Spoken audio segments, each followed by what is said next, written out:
Hey there, everybody. I'd like to welcome to the show today, Bodhi Deva Ma, and we have a bunch of really excellent topics for you today. How are you doing today, Bodhi? I'm doing great. I'm excited to be here with you, Josh. Very excited to have you on here. I think today will be a great day of talking about some things that are going on in the world, how we can help people empower themselves, and a bunch of other topics sprinkled in there. So I'm excited to see how this one unfolds. I think it would be great if we picked up sort of where we left off, which was talking just about lots of the changes that are going on in the world, things that people are experiencing as we're going through these changes, and what can we do about them. Beautiful. Yeah, so we're noticing that we're kind of like, especially here in our area where we're at in Charlotte, North Carolina, we've been hit with a few things over the last few months that we're not used to. We've had some natural disasters close by, and then certainly with the elections and the things that are happening, there's just this kind of rising fear and change and cultural shift that I think we're seeing culturally across the United States, but certainly for us, there's been a lot of kind of like really hard impacts.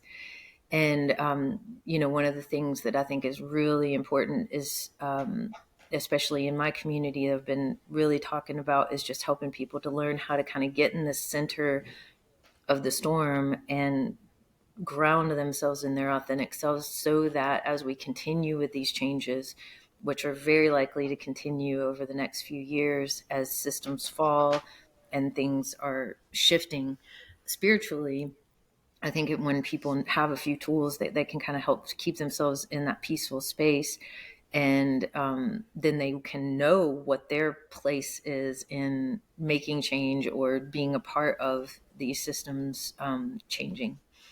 Yeah, definitely. What do you see for happening as far as changes within people's internal states as they're trying to figure out how to navigate the changes that are going on in the larger worldview? Yeah. So, well, I feel like that one of the bigger things that's happening, for humanity is that we're going through an ascension process or an awakening process that we've been going through for many, many years. But I feel like it's very, intense right now where we're waking up to our inner truths, knowing that there's something going on inside of us that is connected to something much bigger. And I think a lot of people are kind of waking up into that right now. And much of what has brought people into that awareness, though, has been kind of things like COVID, things like on a cultural level that created such a shutdown of our normal conditioned state that we all of a sudden woke up and were like, wait, what is life about? And I think another piece of that I'm very involved in is the psychedelic movement and the renaissance of psychedelic work, where people are getting this opportunity to kind of open the window of their mind and realize, like, oh man, there's something really true that's going on in here that is much more important than what seems to be going on out there. And I think, humans all across the world, but certainly in the United States, are experiencing this more and more for different reasons.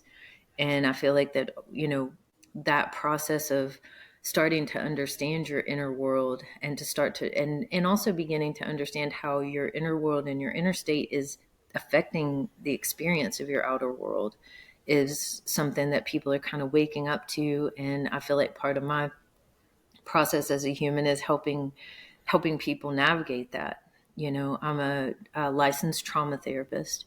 That's my specialty. But I've been working with psychedelic compounds for 25 years and work legally with psychedelic compounds here in North Carolina, helping people to learn to find that inner truth, find that most authentic part of themselves, heal whatever keeps them from staying in that most authentic part, or what you might call like embodying their higher self, and then helping them to find out what their purpose is so that they can, do that as these changes happen. That I feel like that's part of my job. That's amazing. I think that's such a welcomed thing for people to experience if they can, obviously in a safe and legal manner for sure. What have been some of the biggest results that you've seen through your experience working with trauma work and psychedelics? And how do you see those things really affecting people's lives? I know you mentioned there's profound senses of meaning and purpose and how to work through things for themselves, but like what has your experience been in that area? Well, I've seen, I've been a therapist since 2010, so what's that, 14 years? And before I became a psychedelic therapist, I was working with kind of the gold standard for trauma work, which was EMDR, eye movement desensitization and reprocessing, and also some kind of mind body somatic work to help people work through their trauma. And what we've noticed with the psychedelics is that it works so much faster. And especially, I work with ketamine at a clinic here in Charlotte. And what we're seeing, really, the way that they're talking about it is you can do the trauma resolution work with the ketamine or without the ketamine. And it's kind of analogous to doing a root canal with anesthesia or without anesthesia. And when you're working with the ketamine and you're able to get into that, what the ketamine does, it's actually a dissociative. So it's not a typical psychedelic in that it's not working with the serotogenic system in the same way. But when we work with the ketamine, it helps you to kind of get more into that observer role. And it also helps regulate your nervous system and keep you calm so that you can look at these very hard things that your normal mind is very committed to not looking at because it's painful and it causes you to get dysregulated. And so with the psychedelics, it helps people see how they can feel if their body is regulated, and also understand what it's like to be in that observer position. And then they can really work with the issues that need to be cleared in their life, especially around trauma, and kind of regulate around that, and then bring that into their regular life. And it really seems to work really well for people who have suicidal ideation, treatment resistant depression, PTSD, different types of trauma, and anxiety. And so I've seen people have just amazing shifts. And people that I've worked with over the last year at the clinic, I've had several people say, they wouldn't have made it through their lives if they hadn't gone through that experience, because they were going through such tough experiences in their daily lives. Yeah, I think that's what I've heard a lot about that entire movement is that it gives people an outside perspective that they wouldn't usually have. And for whatever reason, that outside perspective allows you just to get a much clearer picture of who you are in a sense. And I think that allows you to easily more see where the issues are at that are in your life. And I think while it could be overwhelming for some, I think for a lot of people, I mean, I've heard that treatments like that are anywhere in the 60 to 80% effectiveness in treating things like PTSD, depression, suicidal thoughts, and everything like that. Has that been what you have seen on your end as well? Absolutely. I mean, there were people that I had been working with the traditional methods, which were the best methods. The EMDR is used by the VA and the World Health Organization for people that are going through like amazing amounts of trauma. And people that had been working with me and were really kind of stuck, as soon as we started working with the psychedelics, I mean, huge shifts, huge shifts. And the thing is it's not this, and I think this is so important, because the mainstream media, in the well-intentioned effort to change the stigma around psychedelics, has kind of taken us to the other side, where people now are thinking, oh, well, I'm just going to go do some mushrooms and my whole life's going to change and I'm going to be changed and I'm going to be better. And it kind of gives people this false sense of that the medicine is what's causing the change. And one of the things that I've really been a huge proponent of is really it's the integration of what you learn when you're on the medicine that causes the change. Because you can have this incredible mind opening experience, see all of these truths, but when your default mode network comes back online and your normal ego protections come back online once the medicine's out of there, if you're not making the small micro habit changes based on what you saw over time, you're pretty much going to end up over time right back where you were. So it's not every once in a while somebody will go and have an ayahuasca experience or some kind of psychedelic experience, and it'll be the thing that just, now I never did heroin again, or I always, I became this completely different person after that. But that's also because of the work they were doing all the way up until they got to that experience, and also because of the work that they were doing after that experience to change their micro habits. Because, it can help you rewrite your brain, but you're the medicine. The medicine is just a benefit and opens your mind up. One way I like to look at it is in that it's almost in that Freudian, sense of, they say that your kind of conscious mind is the tip of the iceberg, and this is what you're conscious of, and then you have this huge glacier of stuff that you're not conscious of. I feel like what psychedelics do is they lower the water for a little while, so your conscious mind has more of your subconscious and superconscious multi kind of dimensional awareness in your conscious mind for that period of time that you're on the medicine. But then the water comes back. And of course, once you've seen, you can't unsee it. But if you're still in the same habits and you're still in the same mindsets and limiting thought processes, it's not going to transform you unless you transform you. And so I think that's the real value of having, what we have here at Sacred Roots Spiritual Community is like a weekly psychedelic integration group. And we have people who are trained, like therapists and other integration coaches, to help people take those experiences and figure out, like, what was that telling me, and how do I make these micro changes, and how can I integrate this information? Because a lot of times too with the psychedelics, your body's giving you a lot of information based on the somatic experiences you're having, and that's not speaking to you in English, and it's not a very direct piece of information unless you know how to understand, like, how the body is showing you information about yourself. And then there's also these visuals and archetypal images that are often dreamlike and often don't make a whole lot of sense to the conscious mind, but all of that is very, very meaningful. And so having someone to help you integrate, you don't always need someone to do it, but someone to help, kind of bat it back and forth, and someone who also understands things like, culturally relevant archetypal images. And they can say, oh, well, when you see black and white, in Hindu culture, it means this. And in Native American culture, it means this. And then you can kind of understand these archetypal images and what they mean to you. And then that will help you take that stuff and kind of land it in your normal life. And so I feel like the mainstream media has made it kind of like, well, if you just go take 5 grams of mushrooms on your living room couch, you're just going to become a different person. And in a lot of ways, it does change you to have those experiences, because you now know that there's more to life than what meets the eye.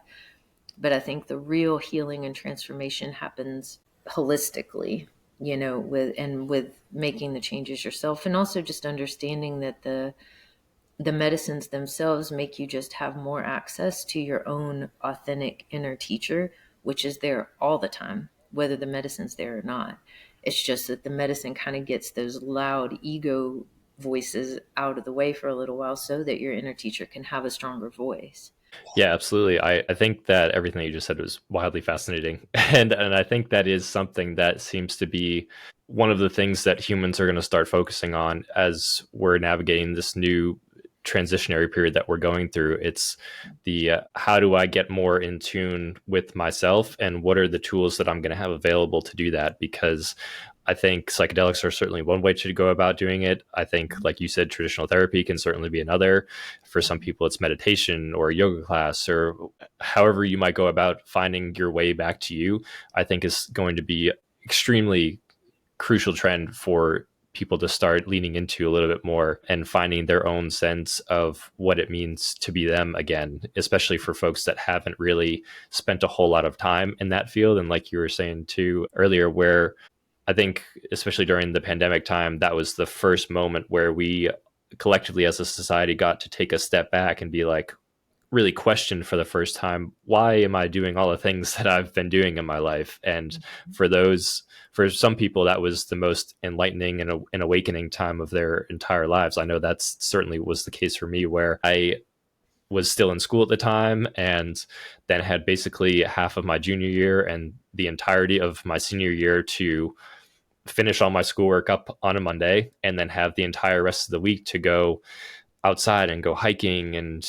go kayaking and listen to podcasts that were going on. And just there was so much new information and experience that was flowing to me at that time that I look at that period as arguably one of the most transformative points in my entire life, just because I saw all of the opportunity to be like, I have so much more of my time back in my day, and I'm not so scatterbrained and having to worry about getting to class and doing all the things, and oh, I got to go do this and then I'm going here afterwards. And it was just the first point in my life where everything really came to a screeching halt in a lot of ways, and there was just so much more time to be used in the way that I wanted to use it. And so I think that this return that we're seeing to the individual will arguably be one of the most important tools that we have going forward. Do you feel the same way? Absolutely. I mean, I think it's the only thing that we can do, because people have been kind of outsourcing their knowledge to the internet and to teachers and to people, and and there's so much out there at this point. And especially now with AI, I mean, you don't know unless you have that sense of your inner compass and your inner truth. It is so hard to tell what is even real anymore. And so I think we've kind of pushed ourselves into a corner with the amount of information we have to really have to turn inside and like see what's really true for us. And and I think that there's no coincidence that it's evolved in this way, instead of outsourcing our truth to look inside. And I think the biggest barrier that I found for most people, my trauma clients, or just people in the community, is that their nervous system's dysregulated. Because when we are in fear or the fight or flight or stress response, the part of our brain, we get into our limbic system, and the part of our brain where we're connected to that higher source, to that inner teacher, to that still small voice, is very turned down. And the part of our brain that is like running off of fear and running off of past knowledge or past conditioning is very turned up. And so I think, it's super simple how we're going to get back to that channel. And it's recognizing that our body is nature, connecting back with and living as close to nature as possible, and then learning to regulate our nervous systems. And this is what yoga has always been doing. Right now it's so funny for me because as a therapist, one of the most kind of cutting edge theories is right now polyvagal theory. And Westerners have done all these studies, and they figured out all of these things about how the body acts in safety and working with the vagus nerve. And it's just this incredible understanding of how trauma and stress works on the body and affects our connection to ourselves and to life and to spirit. And it's hilarious because all of the things that they figured out now are exactly the same things that 5,000-year-old yogis have always been saying. If you hum, if you chant, it's going to stimulate your vagus nerve and calm down your nervous system. If you meditate, if you do yoga, all of the things that they've always been saying, right now our science is finally saying, yeah, we've got the brain studies, that's real. And it wasn't about a religion. It was about, if you're a human, you have a vagus nerve, you have a nervous system. If you do these things, your nervous system will tune in. And when it tunes in, it hears your own higher self. And your own higher self is always there guiding you, always. It's just that if you're in fear, these louder voices from the outside are drowning it out. And so, that's why almost every tradition, I have my undergrad in philosophy and religious studies, and I've studied, many, many traditions and spent time with living in Buddhist temples and in with indigenous cultures in Central and South America. And almost everybody, the first teaching is get control of your breath, get quiet, get in nature. And it's because those natural things are going to line you up and help you just naturally get into your channel. And then you'll start hearing it. And then once you have the faith to let go of those outside conditionings, the things people told you you were supposed to think or do or whatever, and you have the courage to let go of that and trust what you're getting from the inside, your life becomes this incredible line of synchronous, and the universe starts just opening up to you in ways that are literally magical. And every study of humanity, including now our own Western science, is pointing us to that's how you do it. Get yourself calm, get yourself quiet, get yourself in nature, and you will naturally be connected, because we've never lost the connection. If you're alive, you are connected to nature and you're connected to spirit, no matter whether you think you are or not. Yeah, absolutely. I think that's probably one of the most fascinating things that I've come across recently is just seeing how the science is starting to catch up to the magic side that's always been there. And it really is available to you at any point in time. It's, I think, like we were kind of discussing in the pre-episode show, how the more that you can get quiet in you, the better able to hear the things that are coming to you. And it's, I think the easiest way to tap into that for sure is to get outside, to tune into your breath, to get still and just be in the moment that you're in. I think is one of the easiest ways to start getting into that, because I feel like, especially from my perspective, that has been the easiest way that I've slipped into connection just in general with myself, my higher self, anything that's higher than me, God, source, spirit, whatever you'd like to call it. And it's made me realize that you can have that direct line and it's always open to you if you choose to pick up the phone, right? Exactly. And wherever your emotional states are and wherever your frequency and vibration are in your nervous system, that's the kind of app that you're tuning into. I was shown this kind of analogy of humans quite like a smartphone. Our body is like the next generation of smartphone, and it has this software that's kind of already there. And then we can add whatever apps we want. And, I'm running right now the app of speaking English. So that naturally limits certain experiences from me having, for example, speaking French to you right now.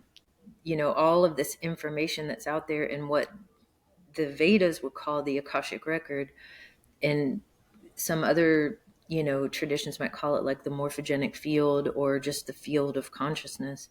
All of that's available to us just like the internet. And in the astral realm, all of these thought forms are just there all the time. And they're flowing around us just like x-rays are flowing around us right now. And just like the internet's flowing around us right now. And whatever our core beliefs are is the apps that we're running. And that's what we're going to take. And then we're going to project that out and create reality from it.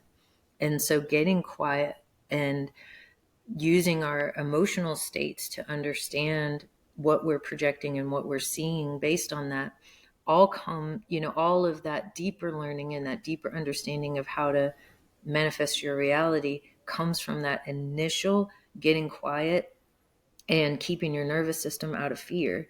Because as soon as it gets in fear and in that stress response, it changes what you're able to get.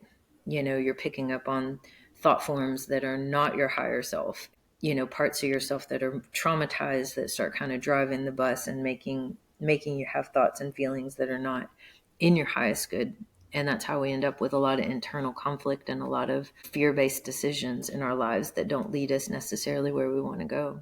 For sure. I think that's probably one of the most valuable tools that I've gained by going to your Sacred Roots groups, and in particular the Relateful Gatherings hosted by James Dial. Shout out, James. But it's just such a great practice to really get present in your body and where you are right now, and answering the question of how do I feel and what do I need?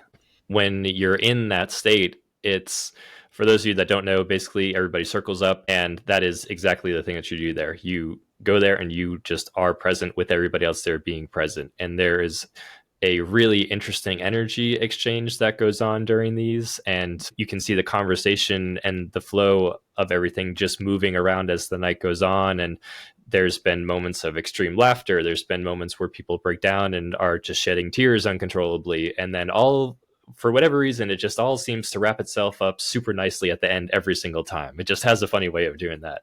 But it's such a great practice that I found to really get into what am I feeling now? What am I feeling in my body? What am I feeling in my mind? And what am I feeling in my soul? And for me, dividing up what I'm feeling into those three categories has also been another really practical tool that I found, so I can see which part of me needs exactly what at this moment in time. And I think that is the key piece to getting inside yourself and feeling into where you're at right now. I think it's such a huge thing that we're going to start continuing to develop as we move through these transitionary periods. Yeah, and part of what we're building at Sacred Root Spiritual Community is, we really want to empower people with techniques, both ancient and modern, to find that inner channel, to get quiet, to get connected to nature, and to get connected to their own authentic truth. Because I feel like ultimately humans are like cells on the body of the earth. And each of us has written on ourselves what our purpose is, what really lights us up is our purpose. We came here for that. And when we're quiet and we're able to listen to this instead of that outside conditioning, we can come into alignment with what our purpose is and live happy, fulfilled lives. And I think, doing things like the Relateful Gathering, doing things like the services that we're going to have upcoming, help point people back to finding that within themselves, and then discovering their purpose and discovering the magic that their life can be, regardless of what you think is going on the outside. Because the whole world can be falling down around you. But when you're in alignment with that, you feel peace, you feel often a peace that goes beyond understanding, even when your life doesn't seem to be going the way you want. When you're tuned into that higher self and your nervous system is regulated, you feel safe anyway. And you're able to take that next right step. And you may be in the middle of total uncertainty and you have no idea where it's all going, but you still can feel peaceful and see the magic that is available to you in every moment. And all of the things that we've kind of been bringing into Sacred Roots are giving people opportunities to learn how to, in real time, be that authentic self, especially the Relateful Gatherings. Now that they've identified, okay, I have an authentic self, but I don't know how to be that with other people because it's scary to be that with other people. And we've been very conditioned to not be that with other people. And so it gives us like a practice space to learn to have resilience when who your authentic self is isn't rubbing somebody else right. And you can get okay with that, and you can learn to stay regulated around that, and you can still be yourself around other people. It gives you such a great space to learn how to do that and create safety inside yourself to walk your walk and walk what's true for you in your life. I really love what James is doing here. I've been really, really grateful to have the Relateful Gatherings developing here. Yeah, I mean, I've only been to a few of them, but I've noticed just such a big difference in myself and how I navigate my day to day. Just being able to take those practices and then having them outside of Relateful to just even throughout the day check in and be like, okay, what am I feeling? Get into my body and see what is going on, what's coming up, am I feeling activated, like all of these kinds of things. And I think when you are able to do that more, what also happens as a byproduct of that is that you get more solid in who you are because you're constantly checking in with who you are. So it makes it a lot easier to answer that question. And if you can't answer the question of who you are and what you want, then there might be some things that you need to look at because those two things are ultimately what leads you to the path of alignment in your life for you, regardless of what anybody else thinks. And what I've noticed through that is that there's this solidness within me now that even if I might live an unconventional life compared to what most people think, that's okay because I'm not worried about what most people think anymore. And I am getting to a point where I'm not letting the thoughts, opinions, ideas, perceptions of how other people are viewing me in their own minds affect me, and am not having that affect my own inner sense of who I am. And there is a sense of calmness in the storm that I've had whirling around inside of me a lot of the times where I definitely let those things get to me and knock me into the storm and toss me around a room for a little while. But since embarking on this journey that I've been on for the last few months, the return to me has largely been through shrinking my worldview in a lot of ways and shrinking where I'm putting my time and energy. And then also watching that on the flip side, in contrast, open up in some of the most beautiful ways with new relationships with people that I've been able to meet, just new ideas, a constant, what it seems like, stream of information and downloads from being able to get quiet and figure things out for myself and not for anybody else. And that has just arguably been the most exciting journey that I've been on thus far. How important do you think having a practice like that for yourself is, and where can people take that journey if they choose to follow that path? So having a practice to, like what, like the Relateful Gathering, or a practice for Yeah, finding practice. Yeah, quietness? practice for finding their own quietness, for sure. Yeah.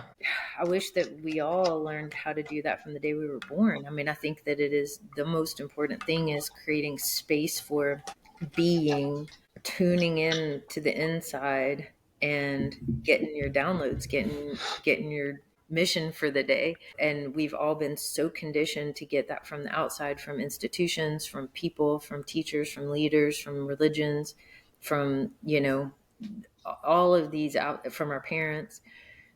And I think the most important thing that anybody can do as a human is learn to that they have it inside of them, all of the answers that they need. And literally every culture that has ever gone deeply into any of this, the end answer is you find it in yourself when you get quiet. And so I think it's probably the most important thing that anybody can do, is create that space for themselves to find that out for themselves, that it's true. And I find that, like, a lot of people, I mean, we all are just so conditioned to get that outside information. And I think it is important as kind of training wheels.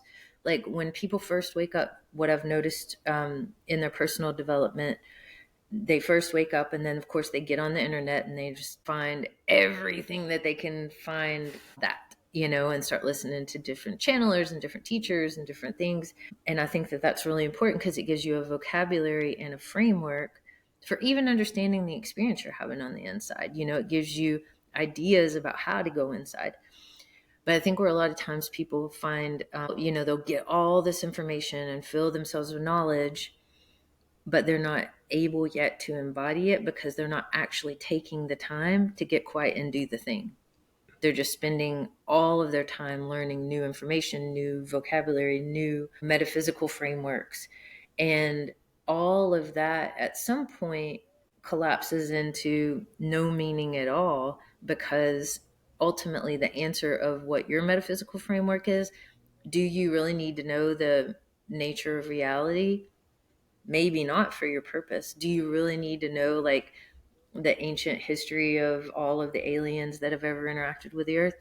Maybe not to meet your purpose. So sometimes those spiritual things can be fun, but they can also be a distraction, because if you're not also taking the time to regulate your nervous system, get quiet, connect with nature, and connect with your inner self, then you're just building that kind of spiritual ego, or you're just building a new outside framework that you're outsourcing your truth to. Maybe it's not the church anymore. Maybe it's not your parents anymore. Maybe it's not the matrix anymore. And it's almost a little bit more dangerous that it is spiritual things, because you can go for a long time thinking you're super spiritually aware, because you know so much stuff, without actually doing the purpose of all that spiritual awareness, which is to go inside and calm down and connect to nature and connect to yourself. So, and I think that's where a lot of us end up, in that kind of dark night of the soul, because everybody goes into spiritual development usually because they're in suffering. Not 100% of the time, but a lot of people, it's just kind of like life has cornered them.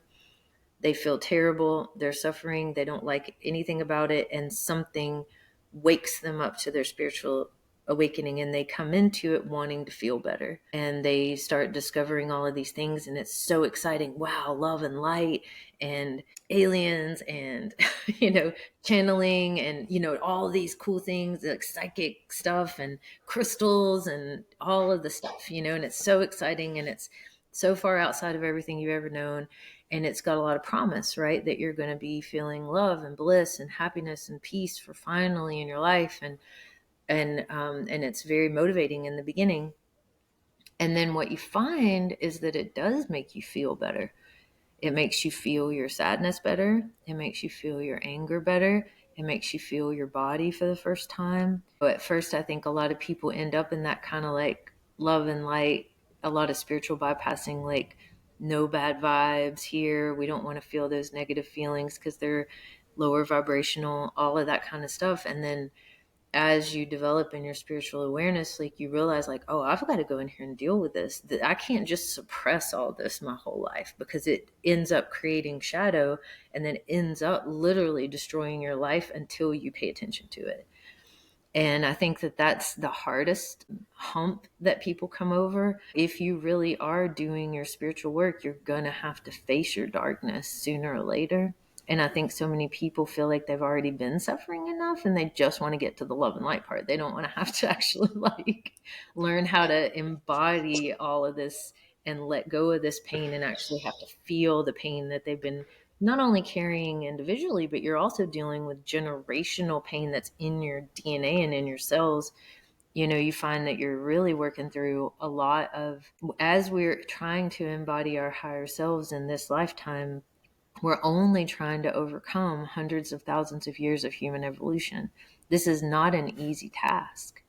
Our body and our cells and our ego constructs have been very highly developed to adapt to life as it has been. And as we're going through these changes, we're having to make changes to our basic structure of who we are as humans in a way that no one ever has before, at least not in our known evolution. You know, I feel pretty sure that we've been probably farther than this in the past, but maybe blown ourselves back to the Stone Age a couple of times. You know, I feel like humans have probably been farther along than we are at some point, but we don't get to remember that because of whatever happened, at least not yet. Yeah, I think it's pretty clear that the Earth has definitely gone through some dramatic changes in its past, and who knows what was left behind after all of those different events. But to your point, yeah, I think a lot of like the spiritual work, the spiritual ego, can definitely be developed over time as you just accumulate more and more information. And if you see it as just a knowledge accumulation oriented goal, then you're missing the whole other half, which is actually the implementation part of taking everything that you learn and actually incorporating into your daily life. And especially when it comes to fear-based things or trauma-based things, it's like for people to hit that point of feeling like they need to make a change, it's an awareness around, I'm sick of feeling this way, and what am I going to do about it? And if you don't have that second part, then it just continues to linger on. And that is where you can really get yourself down a rabbit hole, because unless you actively choose to do something about it, it's just going to continue to sit there and eat your lunch.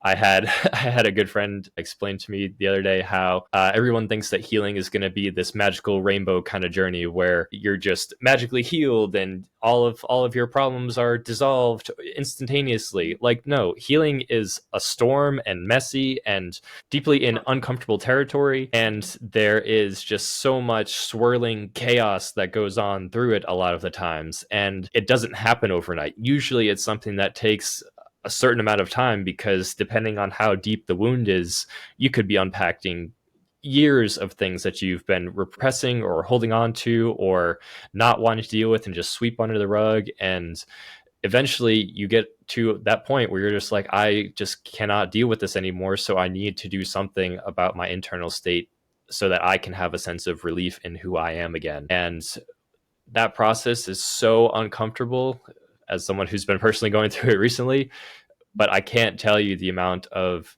reclaiming and relief and just refreshing feelings that have come over me in the last few weeks to months. And it's just undoubtedly the most difficult yet adventurous and joy-filled challenge that I've ever put myself through. And I think it's just so worth it.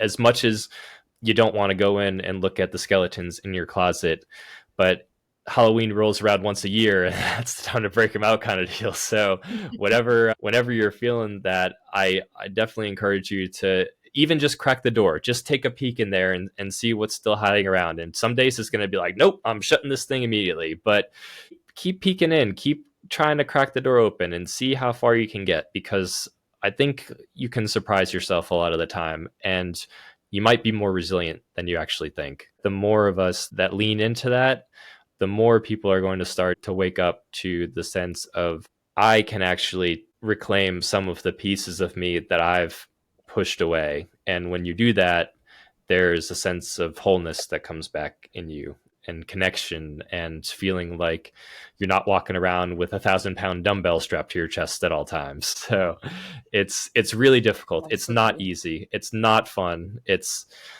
messy, and it's all the things. But ultimately, it does help you in the end, I think. Oh, absolutely, it does. And, I think the main tools for walking into it are curiosity, maintaining curiosity. Because once you start thinking, oh, I know what's in that closet and I'm not dealing with that, or I know what's in that closet and that's bad and I don't like that, then you keep it there, right? And you don't ever it. But when you are like, well, maybe it's not what I think it is. Maybe I have more resilience than I think. Maybe it's not a monster. Maybe it's just that teddy bear in my closet that I've been making a monster for the last 40 years. And so curiosity is like number one tool. And then beyond that, compassion for yourself, compassion for others. As you're doing this inner work, I think what really stops people more than anything is shame. They start looking under the rug, and they start seeing all of the dirt, and they see where they have blamed other people, or they've been in a victim consciousness, or they've done things that are that they didn't realize that they were causing their own suffering. And you have to face that, like, to get out of victim consciousness, there comes a moment where you have to face that you are co-creating all of your experiences in order to empower yourself to create your life. And I think that's a hard hump to get over for a lot of people, because either they're just like, no, no compassion for other, no compassion for self. There are some things that are just wrong and just bad. And when we can't soften around judgment, we keep our consciousness fragmented and we can't integrate it. And so, and then the third one is letting go of judgment. I think it's really important that we have discernment. And discernment is like, in a simple terms, do you want to eat pizza or do you want to eat a hot dog? And you say, I want to eat pizza. And then it becomes discernment because that's the experience I want to have right now. But it becomes judgment when you're like, well, I'm going to eat pizza because pizza is way better than hot dogs. Don't you even know what's hot dogs are made out of? And also, those people that eat hot dogs, they're so gross. And it just becomes this like evaluation of, this thing is better than, and there are bad things and there are good things.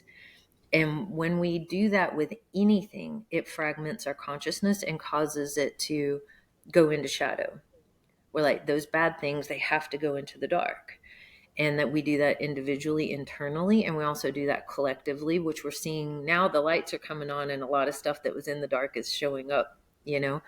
But when we make something bad or evil, or create that contrast in our minds, we immediately put it into the dark and we can't see it fully.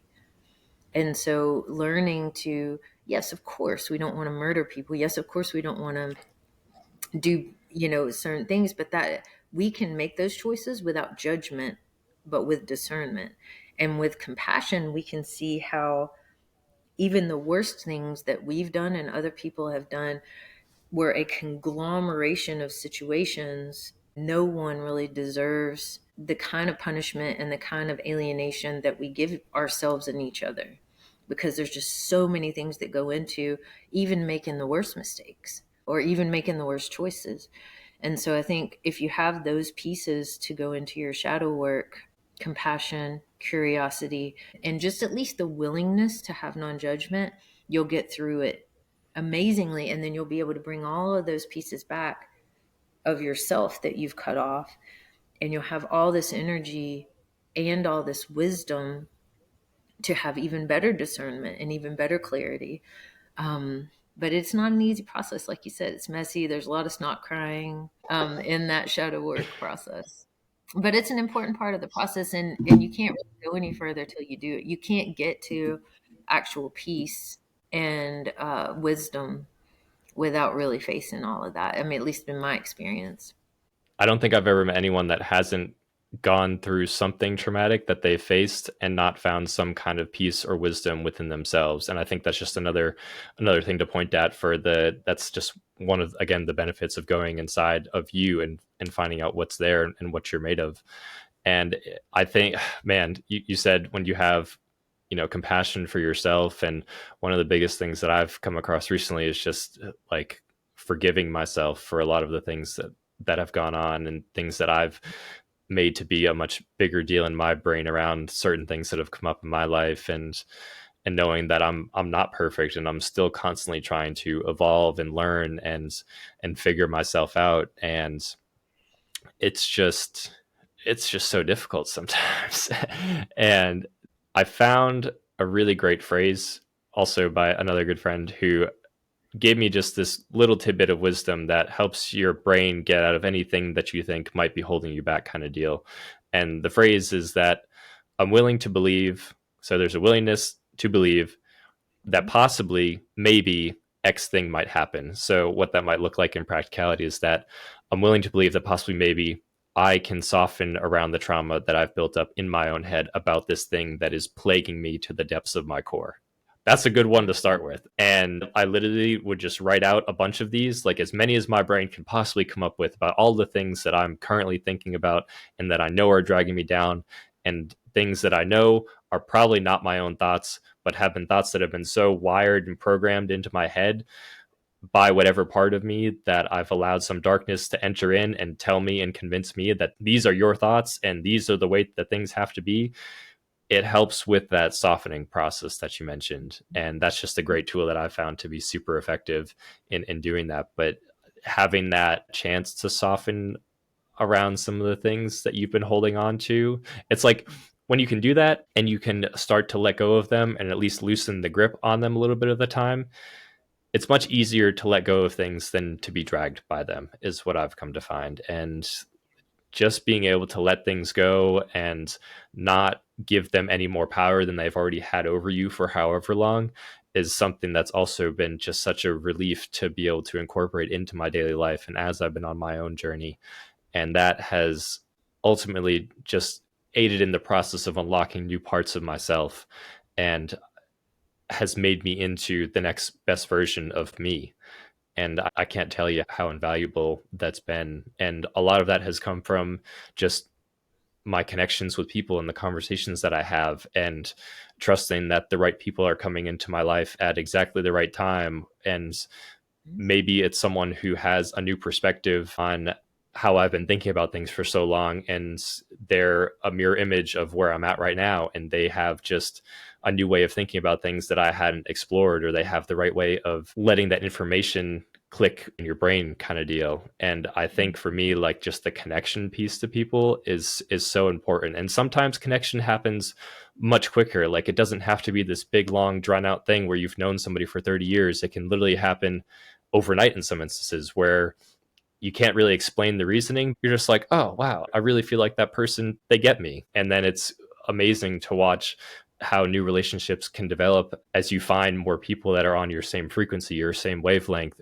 and that also are willing to help level you up as you would be willing to level them up. And that partnership, that collaboration, I'm just so passionate about. And I think that there's so much value in meeting new people. And that's not to say that you should just willy-nilly trust everybody that you meet on the street, right? Like, you got to have some discernment. You got to vet who you're going to be including into your inner circle. And if they are not on at least most of the same terms as far as like morals and things that they care about and where their energy is at, like, don't waste your time with energy vampires. They will literally suck all the life out of you, and it's just not worth having those people around.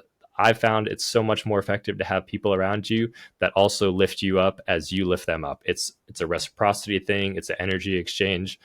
And that to me has been just so meaningful, as I've really made it a point to just try to meet as many people as I can this year. And with that have come some of the most incredible people I've ever met in my entire life, by a landslide. Yeah, I mean, I would love to add that what I've found about energy vampires is that, just like in the mythological vampires, maybe not mythological, but in the legend of vampires, they can't get into your house unless you invite them. You have to invite them. And, I think a lot of people in the community, they talk about energy vampires like somebody can just walk up to you and stick an energy hose into you and just suck all the life out of you. And you have no control over this. And I love to empower people to realize that people can only take your energy if you're giving it to them. And how some ways that people are, because people do feed off of other people's energy.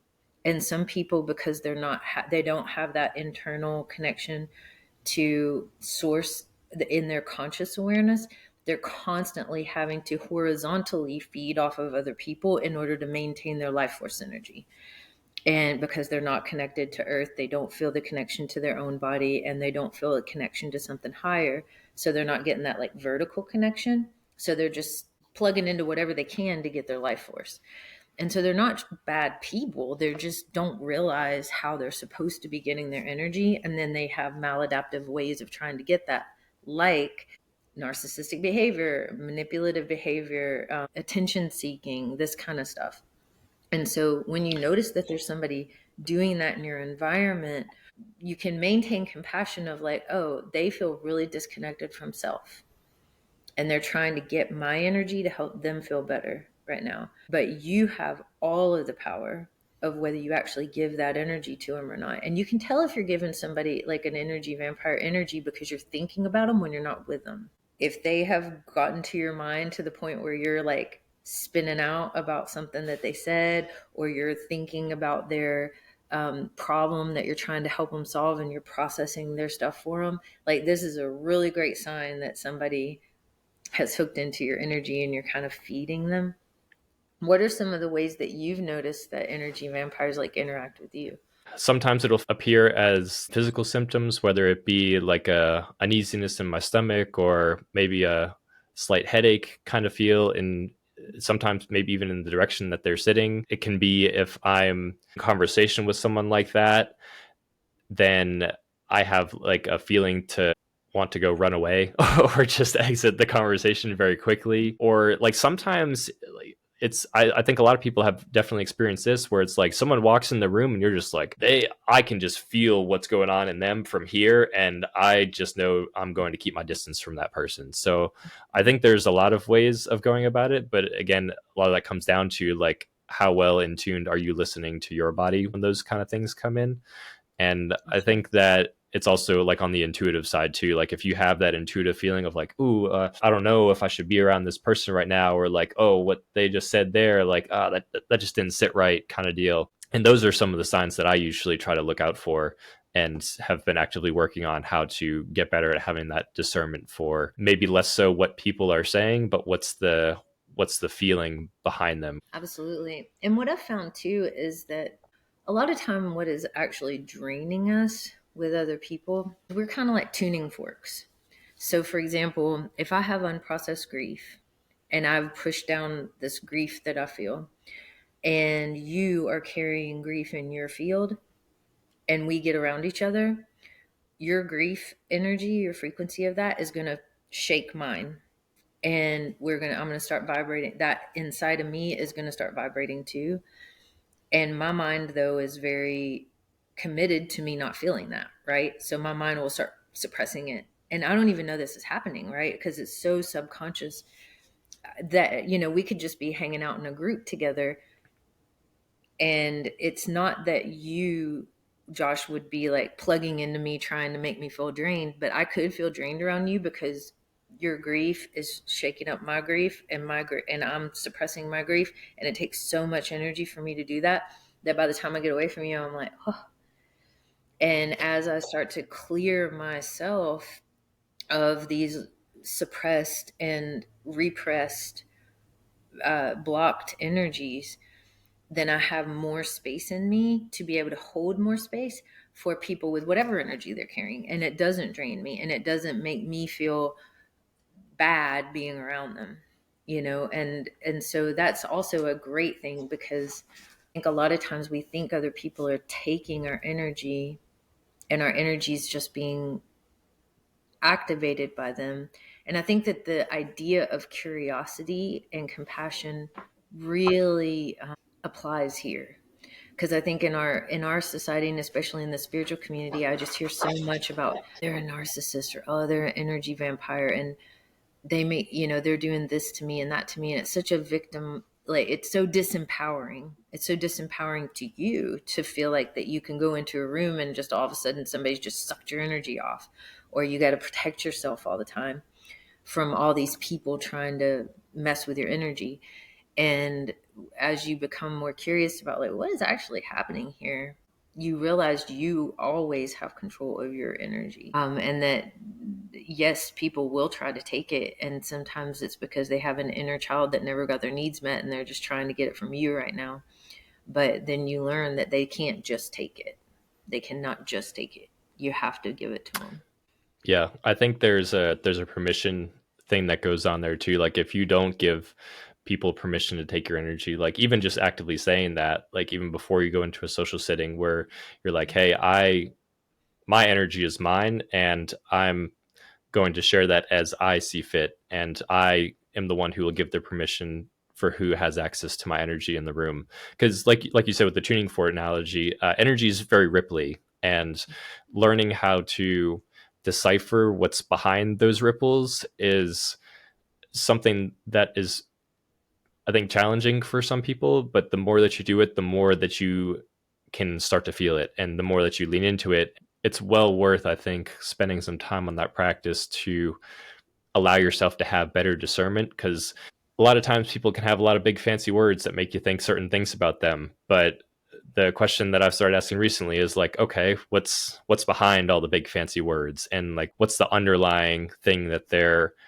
not saying, right? And that's not to be like skeptical of people or untrusting of people, but it's the discernment piece to figure out, is this someone that I'm going to let get close to me in whatever capacity, or is this someone I should, maybe there's a little bit of caution flag up right now. So I think having that ability to be able to feel into who somebody is without having your energy be sapped by them potentially is something that's a worthwhile pursuit for sure. Absolutely.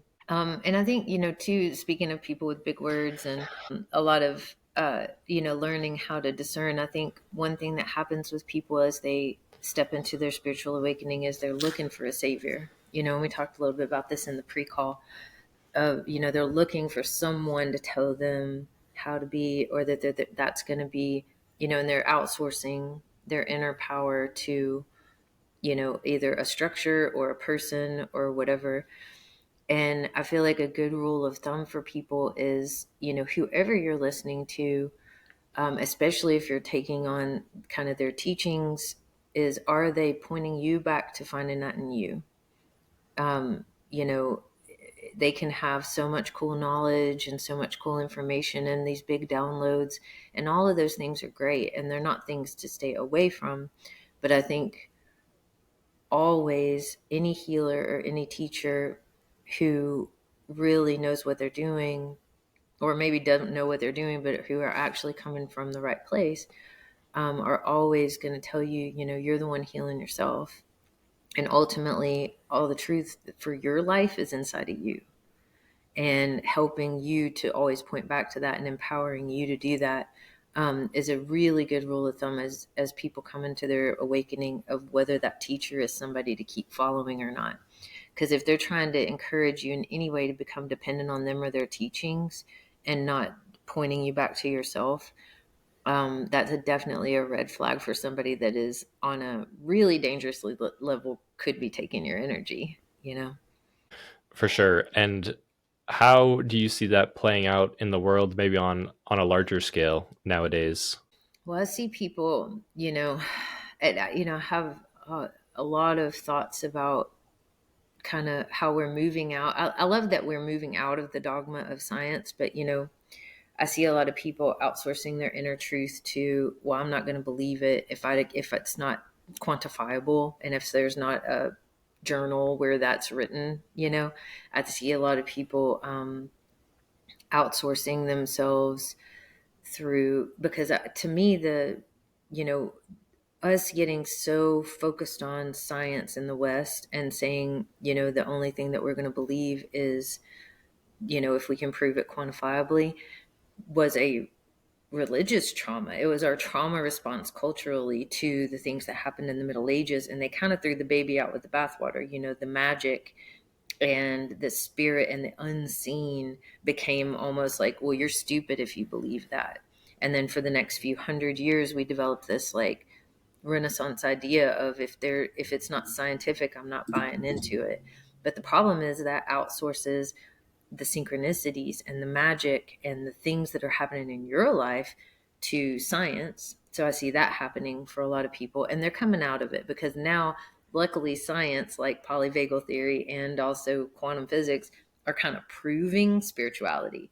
So now it's softening people's either or kind of mentality around reality, the nature of reality. Because people, for a long time, people in the West, if they couldn't, they may have this internal experience of their guides or some kind of like just crazy magical, almost miraculous thing happened in their life. And they were like, oh, that must have just been a coincidence because I can't prove it. And, in any kind of quantifiable way. And I think that's held us back so much, that trauma response of looking at things like that. But I think we're coming out of it. I think people are opening up to magic, to the magic of the fact that we are creating our reality. People are seeing that, and certainly through quantum physics has helped people kind of loosen up around that. So that's one way I see that happening.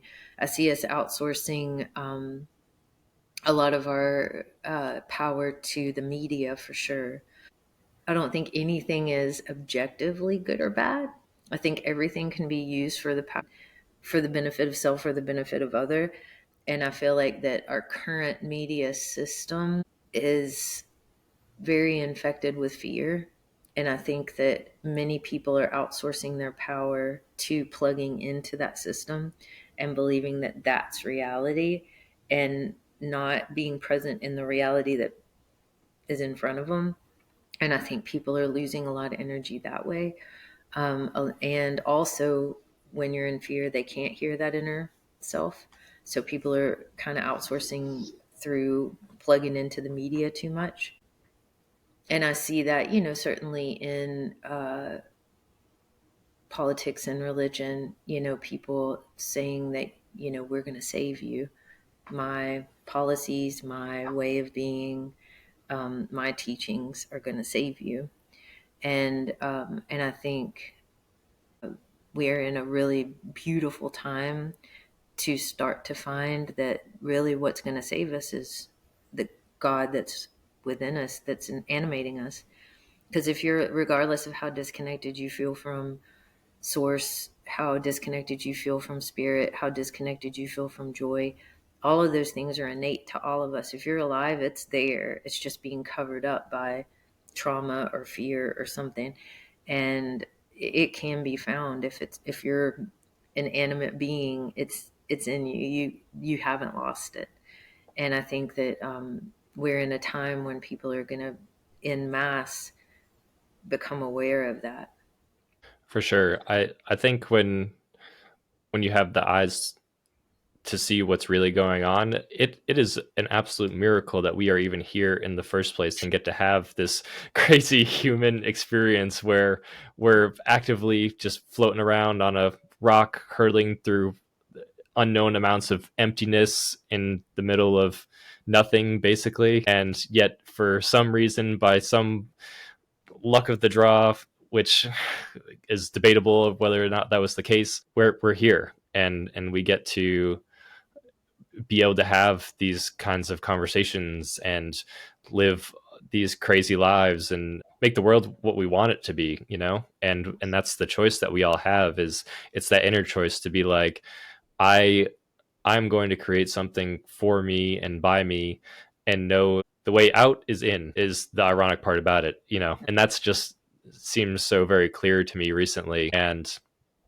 yeah, it's just wild that we're even here to get to have this experience, because as far as we know, unless aliens prove otherwise, we're the only intelligent things to this level that we are currently aware of or are currently being told about. So until something else comes along that is like, hey, here's some concrete evidence, congrats, you are not alone, well, then that's where things can definitely take a shift. And who knows if that's on the horizon? Maybe. I think it's not out of the realm. It's a non-zero probability. And so it'll be exciting to see if anything happens with that. You know, there's all sorts of stuff that's whizzing around up there, and all sorts of stuff I feel like is going on energetically, and who knows the full extent of it all. But it's all a mystery, you know. And we've certainly got our fair share of problems. That much is very clear. But we have the choice, at least on an individual level, to be like, maybe I'm not going to contribute to the collective chaos. And maybe that starts with looking at myself and what are the things that I can be doing better on a daily basis to ideally pull closer to me the future that I would like to see occurring here on this world. And imagine if everybody did that. Like, then what kind of world would we live in, you know? And I think that's the hope and the vision for the future that we need to have, because it it literally takes all of us to get to that point, or at least an overwhelming majority of us. And so that is, I think, part of the reason why I've wanted to start this podcast and have on guests like yourself to be able to, like we've talked about this entire time, give some power back to the individual, you know. And it's nothing that we say here is meant to change anybody's mind or anything like that. But if you needed a key to crack the door in your own way of thinking for any way, shape, or form, you know, here's an opportunity to. And hopefully this has been super helpful. Did you have any other topics that you were really wanting to get into? No, I mean, I think, having some practical ways, like the example you gave of like how to work with your curiosity and say, maybe my facts that I think I believe about myself are different. That's a beautiful technique. And I think that, offering people the techniques for really regulating your nervous system. I mean, bottom line, your breath is your manual override to your nervous system. And luckily, we have control of that. And if you learn to keep a soft muscle body and you're breathing in a certain pattern, which is breathing out longer than you're breathing in, you literally can't hold trauma in your body and you will be present all the time. And so you can train yourself to slow the breath, breathe out longer than you're breathing in. And that can be, there's square breathing is one way of doing that. But genuinely, it's the way that babies breathe, and it's the way that old people breathe when they're laying on the couch. It's just a breathing in for like 4 or 6, breathing out for like 6 or 8. And that creates the context for your brain to know that you're safe. And if your brain believes that there's not a tiger in the room, it's going to calm down the limbic system, and the part of your brain that's going to stay connected to that higher self and to keep getting the messages in the moment and be present in the moment with those messages is going to be online. And so I think, if people want to get to the root, start with the breath, because that's going to lead to everything. If you want to know whether they're aliens or not, you get quiet enough, that information's coming to you. If you want to know, if you want beautiful things to happen and manifest in your life, you get quiet enough, the next steps will come to you to bring the synchronicities that you want. All of these things that we want, at the bottom of it, get your nervous system regulated, learn to control your breath, keep yourself in connection to nature, and basics. Make sure you're sleeping, make sure you're eating well, and make sure that you're getting enough water, like super basics. And your body will naturally tune into the truth because it's made to. It was designed to. And just disconnect from as much as you can from that outside information once it's no longer being valuable to you. And you can feel when that happens, you know? You can feel when your mind's just churning to try to find more, and when it's actually getting framework and information so that it can scaffold the internal experiences that you're having. Because those are two kind of different things. Do you know what I mean? I think that's an important distinction, to be able to differentiate between the two. there's a lot of work that's going to need to be done by all of us to help fix the problems that we currently have. And I think that you've definitely given people today a great set of tools and a great understanding of how to go about doing that and what are the things to pay attention to. And hopefully there's lots of breadcrumbs in there for people to go dive into more on their own time. But I do want to ask you a couple final rapid fire questions here to finish this off that I have said this on my last episode, but I was heavily inspired by Next Level Soul to go ahead and start this podcast. And he asked these same questions at the end, but I just think that they're too important not to ask. So I'm going to ask every single one of my guests, regardless of what anybody else thinks, because I think that they're that important. So, what advice would you give to your younger self if she was sitting here with you today? Oh man, it's okay for you to love yourself. Like not only is it okay that you are so different and you don't feel like you fit in, good, because at some point the life and the structures that you're going to need to fit into are going to make themselves known to you, and never adapt. I would tell her that. Do not adapt to those structures. They're going down. And who you are is made to live in the new earth, and love it. Love it the whole time. Even if you feel very different and very alone. That's what I would tell her. Beautiful. What is your definition of living a meaningful life?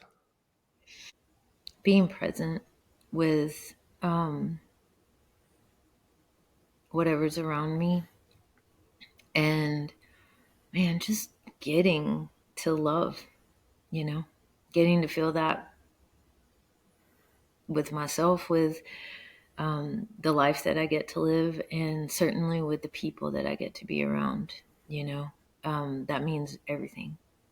That means everything. And then from that, getting to be in I think that is the purpose of the meaning of life. And then I think on an individual level, there's, purpose. And I feel like my purpose is in being a therapist and stuff like that. And being in alignment with that higher self purpose, I think is a little bit separate thing than the meaning of life, because the meaning of life, I think, is pretty much the same for all of us. We want to be happy. We want to be connected. We want to love. We want to experience this thing that we've created.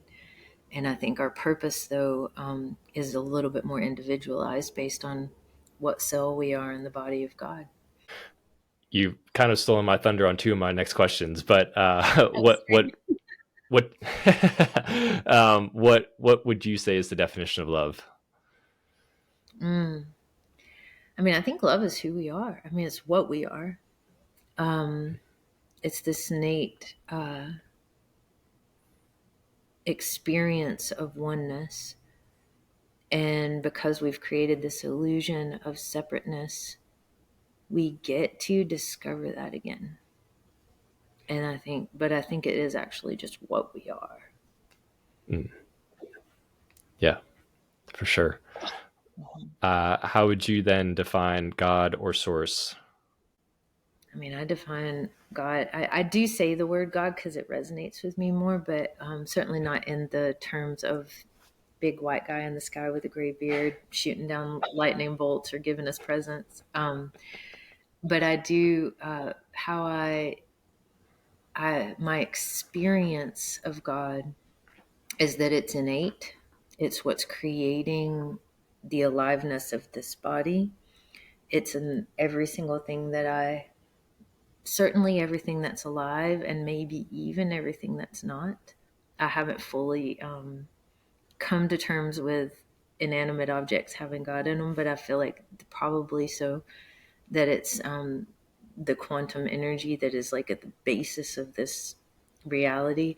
And because things are in duality and they seem to be separate, God seems to be separated off from itself. But I think it actually is everything.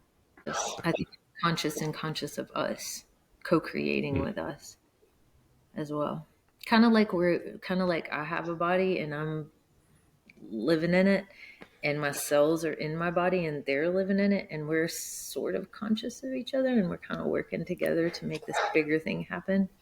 I do think that my concept of like the bigger energy of source is that there's some co-creation there and some consciousness on the other side. I don't think it's just like this inert energy that is not conscious, that is, and that we're just conscious of it. Does that make sense?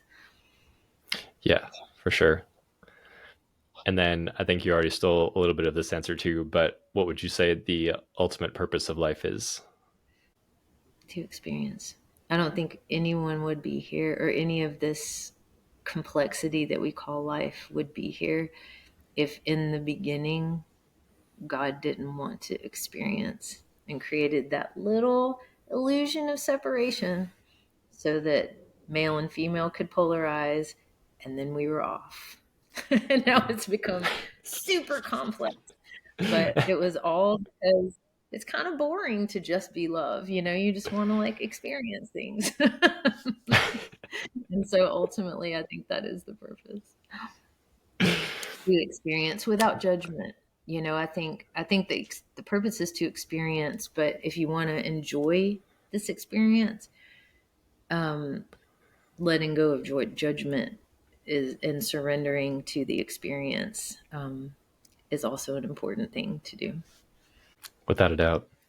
Well, buddy, I think this has been really excellent. I think people are going to find a lot of value in this, and I can't wait to talk to you again too, because I will definitely have you back on as a returning guest. Thank you so much, Josh. This was great. I really appreciate your questions. You did a great job. You did a great job. I'm so Thank honored you. to be your second guest.